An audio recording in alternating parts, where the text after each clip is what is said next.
Si fa una estona us parlava de la competència digital, a tota la gent que ha volgut compartir aquesta tarda amb nosaltres, ara, des d'aquesta sala de cicle superior, em transformo en el que seré la mestra de sisè de primària, d'acord? Llavors, nosaltres, l'Anna, la Maria José i jo, que són les tres creadores de les capses de cicle superior, hem preparat tot aquest material que teniu ara aquí en pantalla, que podeu veure, que són aquestes 8 capses, que amb aquestes 8 capses el que intentem és donar resposta a tots aquells continguts que s'han de treballar al cicle superior, d'acord? Llavors, mireu, hi ha temàtiques molt diverses. I tu que menges, l'aigua és font de vida, fem d'inventors, investiguem, fem la volta al món, stop CO2, viatgem amb el temps, una màquina perfecta. És a dir, en tots aquests 8 temes, amb aquestes 8 capses, hem intentat inquibir tots els conceptes, tots els continguts claus que han de treballar els nostres alumnes durant 5è i 6è,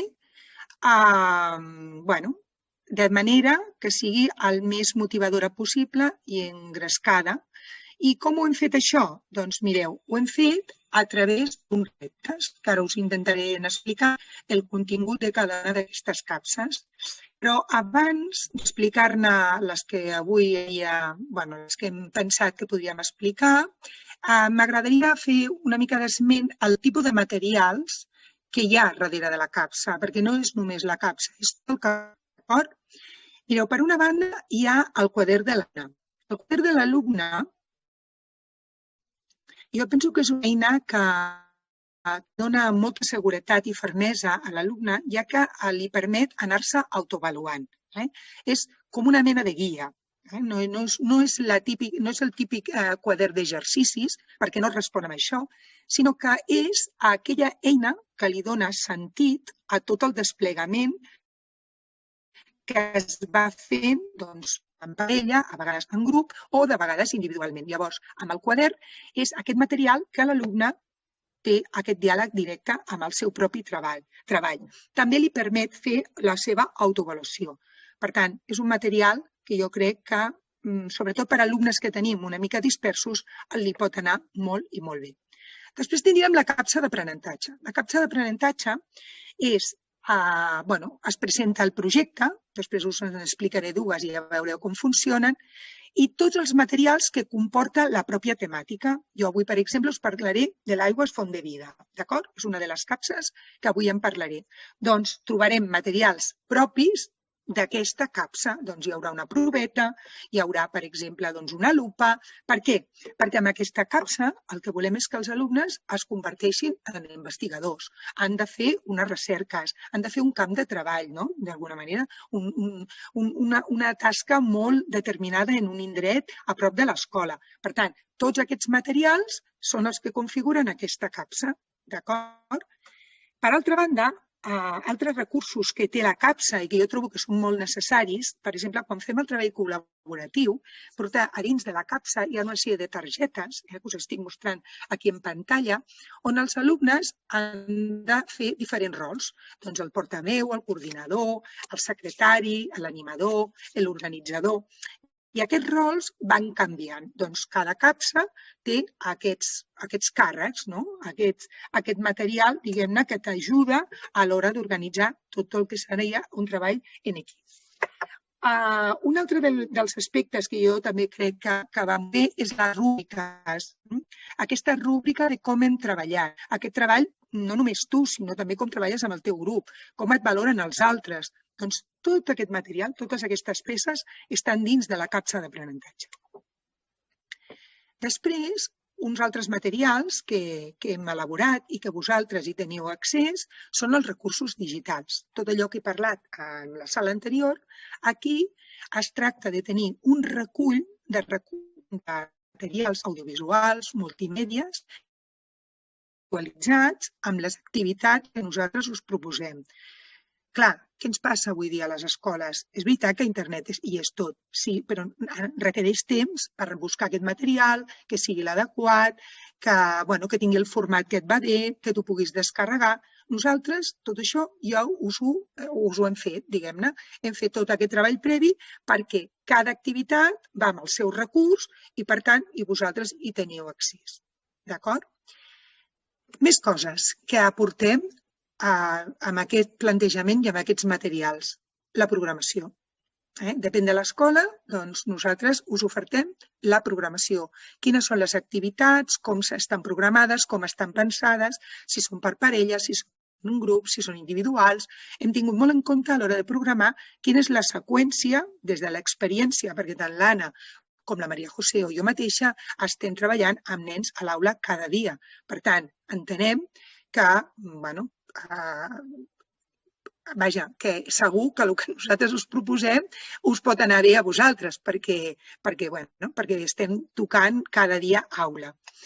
Un altre dels materials que també us proposem són unes orientacions. Entenem que cada escola, l'escola que està al Ripollès, doncs no necessàriament és igual que la meva escola que estic al Vallès Occidental, tot i que els alumnes tinguin la mateixa edat. Per tant, fem unes orientacions bastant obertes, molt genèriques, i també per donar resposta al que seria la diversitat.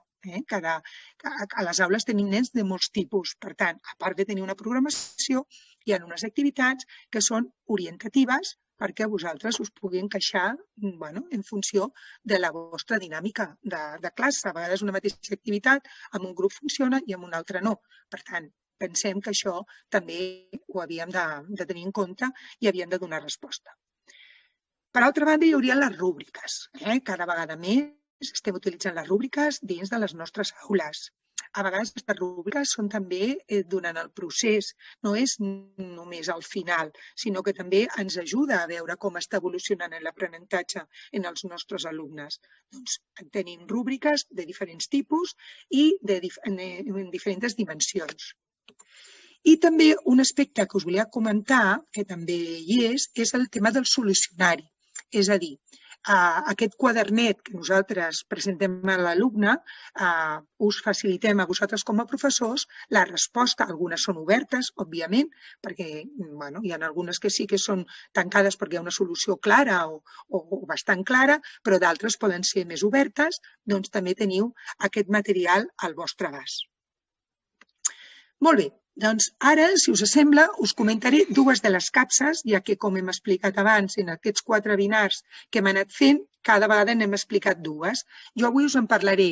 La primera serà l'aigua és font de vida. És una capsa que l'objectiu fonamental és que els alumnes prenguin consciència de la importància que té l'aigua en la nostra vida i per la resta dels éssers vius, és a dir, sense aigua no tenim vida. I quin és el repte que els hi proposem? Sobretot, jo penso que ja veureu que més d'un repte, normalment cada capsa en té 4 o en té 5, però els fonamentals serien com l'aigua, el valor que té i per tant no la podem malgastar. I per altra banda, quina cura o quina responsabilitat tenim tots nosaltres, els que tenim la sort de tenir aigua a l'abast, de mantenir-la el més neta possible, ja que és font de vida. D'acord? També les capses tenen la particularitat, a part de tenir l'objectiu i quin seria aquest repte global, hi ha un producte final. És a dir, com us he dit abans, quan parlàvem de la competència digital, els nostres alumnes estan aprenent, però a més d'estar aprenent, estan creant. I creiem que la millor manera és fent o creant un producte final i cada capsa fa una proposta. En aquest cas, concretament, els hi fem una proposta que és una auca al voltant del viatge que faria una gota d'aigua, que siguin conscients després d'haver treballat l'aigua en totes les seves vessants, i també fem una proposta artística perquè intentem que les capses siguin el més transversal possibles i, a més, que puguin encabir totes les àrees. Per tant, en aquest cas, seria la producció a partir d'un poema, d'un poema de Màrius Torres, els alumnes han de fer una producció artística. Aquest seria el producte final. Bé, com us deia, les capses normalment són entre 4 i 5 reptes, a vegades hi ha alguna capsa que són 6 reptes, que hem vist la necessitat de que han d'anar passant per cada un d'ells. No necessàriament han de ser en ordre, Hi ha escoles que comencen pels rius de Catalunya i altres potser comencen per un altre aspecte. Però, en definitiva, el que sí que és interessant és veure com aquest mateix tema s'aborda per diferents àmbits.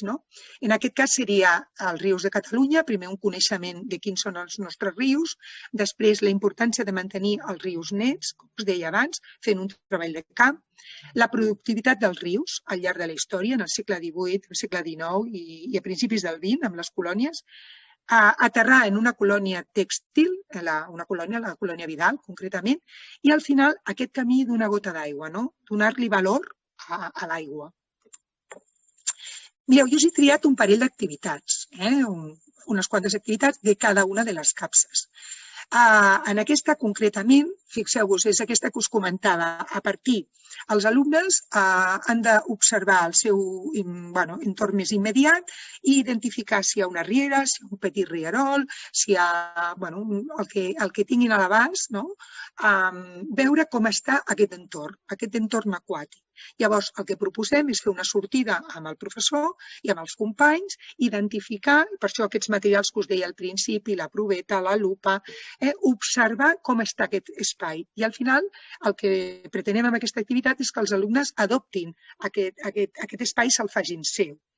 I això com ho faran? Doncs a partir d'uns materials que nosaltres us facilitem, per exemple, tenen una fitxa de recollida de de com està en aquest moment aquesta zona, aquest territori, aquest espai, i és un treball de camp que ells han de recollir, no només de forma escrita, sinó a través també de fotos o petites anotacions que puguin fer.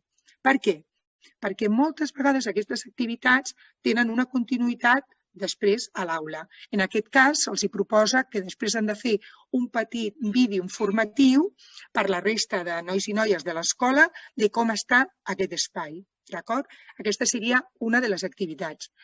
Una altra que també us proposem o proposem en aquesta capsa seria, per exemple, veure un audiovisual, un documental que es diu Sota Terra, que és molt interessant, que ens parla de com eren les colònies industrials i quina vida es feia a les colònies. Per què? Perquè aquesta activitat estaria vinculada amb el que us deia abans, la vida d'una colònia tèxtil. Doncs, concretament, els alumnes veuen aquest petit documental i a partir d'aquí els alumnes el que fan a través d'uns organitzadors d'idees, penso, m'interessa, investigo. A partir d'un documental prenen apunts i els alumnes fan aquesta activitat. Per què? Perquè faran més endavant una altra activitat que està vinculada i relacionada amb el que estem treballant, serà identificar aquestes colònies en el mapa de Catalunya. Les colònies, doncs, tot el que és el riu Llobregat, el que seria tot el camí dels rius de Catalunya i on es anaven ubicant aquestes colònies. Per què? Perquè és important que coneixin la història d'allà d'on venim i la importància que ha tingut en tot el que seria el procés industrial de Catalunya. I al mateix temps, també una altra de les activitats que els proposem és fer com una petita representació del que seria, també han de veure un making-of d'un llibre, una petita pel·lícula, Olor de colònia, on els alumnes prenen part, coneixen quina és la realitat de la colònia i a partir d'aquí han de representar els diferents rols que hi ha dins de la colònia, l'escola, el treball a la fàbrica, el paper de la dona. És a dir, a partir d'aquest documental, ells han de viure, intentar viure aquella realitat. Molt bé. 5 minuts, Perdó? Pepa. Vale, doncs molt ràpidament. Ara passaria a la segona capsa, que seria Viatgem en el temps. L'estructura és la mateixa. Quin és l'objectiu en aquest cas? Doncs els alumnes fan un viatge a través de la història. Comencem amb la prehistòria i acabem en l'època contemporània. Ja sabeu lo complexa que és, jo ho estic fent ara a l'aula, a la meva escola, a la classe de 6è, i és molt complicat treballar aquesta quantitat d'informació de totes les èpoques. Per tant, hem intentat a través d'aquesta capsa que els alumnes facin un viatge, que per passar d'una època a l'altra ho fan a través d'un Kahoot, com us he explicat anteriorment, i van adquirint coneixement, informació, i a través de la informació ells mateixos es van fent una autoavaluació a través d'un Kahoot. És una mena de joc. Aquí us havia posat 4 imatges, havia triat una de l'època dels megalits, a l'època dels romans, i aquí, per exemple, a l'època dels navegants, no? Totes les descobertes del segle XV i segle XVI, la brúixola. Bueno, fem unes activitats, proposem unes activitats perquè coneguin com era l'època dels navegants. I també no voldria oblidar-me d'una activitat també artística i poètica que fem a partir del paper de la dona, a partir d'un poema de l'Aina Torres que es diu La sectina a les dones, on els nens i nenes de la classe, jo aquesta activitat l'he feta, parlant d'això, del paper de la dona a la societat, d'acord? I també de definir què és el feminisme, etcètera, etcètera. Per anar acabant, perquè sé que anem ja molt, molt al final, jo diria que aquestes capses, com a professionals, ens han d'ajudar, sobretot, a tenir molt en compte aspectes que són fonamentals avui. Les rutines de pensament estan molt estructurades dins de cada una de les activitats que us proposem. Sempre hi ha unes rutines que ajuden als alumnes a anar adquirint aquest coneixement que jo reivindico com una cosa fonamental. El treball col·laboratiu. Cada vegada més hem de treballar en grup. Doncs, a través de les activitats de l'aula, això també. La competència digital, òbviament, el que acabem d'explicar al llarg de tot el webinar, la importància i la vigència que ha de tenir la competència digital. I, sobretot, la diversitat i la riquesa de materials que ja els teniu estructurats dins de cada capsa en funció de la seva temàtica. Jo us animo de debò a aquelles escoles que tingueu ganes de fer un canvi, que us engresqueu, que proveu els nostres materials, que si necessiteu ajuda o acompanyament, jo crec que des de l'editorial estarem encantats d'ajudar-vos i acompanyar-vos en aquest canvi. Qualsevol pregunta, qualsevol dubte, ja sabeu que podeu comptar amb nosaltres. Gràcies.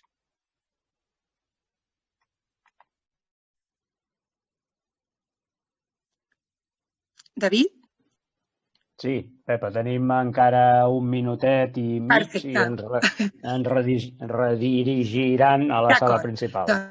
Perfecte. Si algú en aquest minutet i mig... Si vol comentar una coseta o en aquest minut i mig, exacte. Si us ve de gust de comentar alguna cosa, jo estaré encantada de compartir-ho amb vosaltres. Adéu.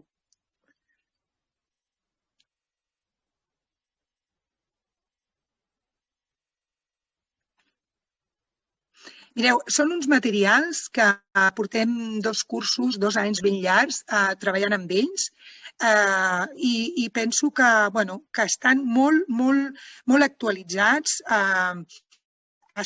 penso que responen molt al que els alumnes han d'aprendre, no? Amb aquesta realitat tan immediata que tenen i vincular-la amb la seva, el que és l'estudi i la realitat. O sigui, jo crec que cada vegada l'escola ha d'estar molt en sintonia amb la vida real. I jo crec que les capses, aquesta idea la tenen molt treballada. Per tant, el món de l'escola i la vida, al final, ha de ser tot allà mateix. Els alumnes és realment quan se senten motivats i tenen ganes d'aprendre i de tirar endavant. D'acord?